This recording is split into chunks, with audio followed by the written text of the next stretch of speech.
فلک کو دیکھ کے کرتا ہوں اس کو یاد اسد، فلک کو دیکھ کے کرتا ہوں اس کو یاد اسد، جفا میں اس کی ہے انداز کار فرما کا۔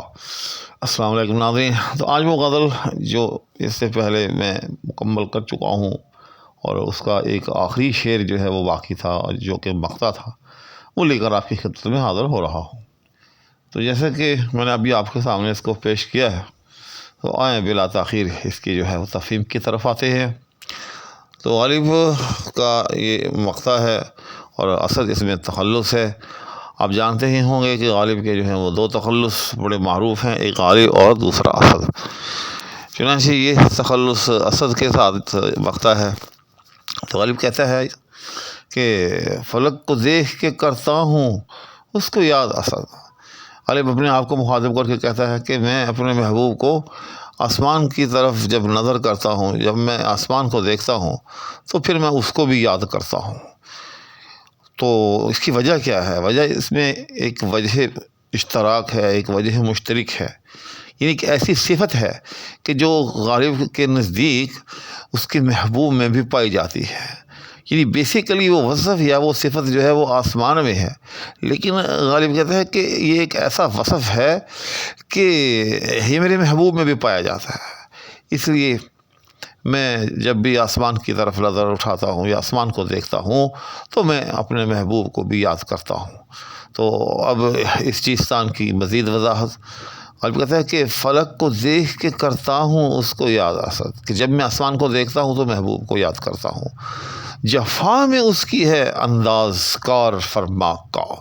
تو یہ ہے وہ نقطہ کہ جفا میں اس کی ہے، یعنی آسمان جو ہے اس کا جو انداز جور ہے، انداز ستم ہے، جو انداز ظلم ہے، وہ بالکل جو ہے وہ میرے محبوب کی طرح کسا ہے۔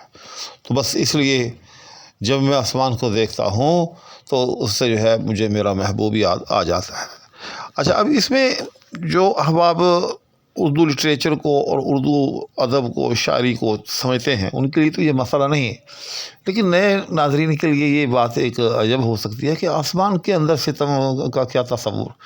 تو اردو شعراء میں یاد رکھیے گا اور فارسی شعراء میں آسمان کو جو ہے وہ ظالم یا ستمگر جو ہے یہ باندھا جاتا ہے۔ وہ بڑا معروف شعر ہے غالب کا کہ ہوئے تم دوست جس کے دشمن اس کا آسماں کیوں ہو۔ تو آسمان جو ہے یہ ایک گناہ ستمگر جو ہے وہ باندھا جاتا ہے۔ اس کی وجہ یہ ہے کہ آسمان جب حرکت کرتا ہے، جب گردش کرتا ہے تو کہا جاتا ہے کہ فلاں کے ستارے جو ہیں وہ گردش میں آ گئے ہیں، یعنی ستارے جو ہیں گویا کہ آسمان پر جڑے ہوئے ہیں، اور جب آسمان گردش کرتا ہے تو اس سے ستارے جو ہے وہ گردش میں آتے ہیں، اور جب ستارے گردش میں آتے ہیں تو جو بھی شخص ہوتا ہے جس کے وہ ستارے ہوتے ہیں اس کے حالات جو ہیں وہ گردش میں آ جاتے ہیں، وہ مصائب میں مبتلا ہو جاتا ہے۔ اس طرح سے جو ہے وہ مقدمہ در مقدمہ یہ ثابت کیا جاتا ہے کہ آسمان جو ہے وہ ظالم ہے، آسمان جو ہے وہ ظلم اور ستم یا جور کرتا ہے۔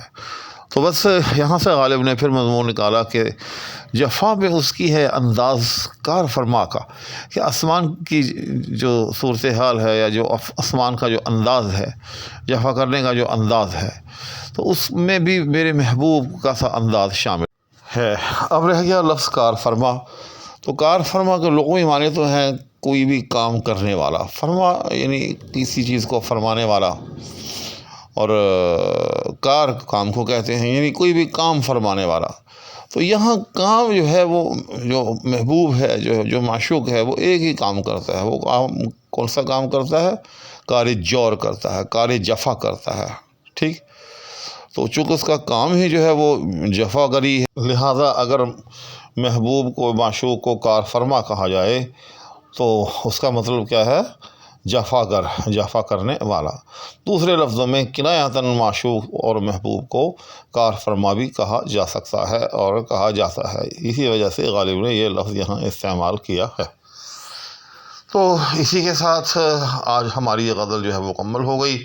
انشاءاللہ العزیز اگلی غزل کے ساتھ پھر آپ کی خدمت میں حاضری دی جائے گی، اور وہ غزل بھی اچھی خاصی ہیوی اور اچھی خاصی ایک مشکل غزل جو ہے وہ میں آغاز کرنے جا رہا ہوں، اور امید ہے کہ آپ اس غزل کا انتظار کریں گے اور اس کو شوق سے جو ہے وہ سماعت فرمائیں گے، دیکھیں گے، سنیں گے، سمجھیں گے۔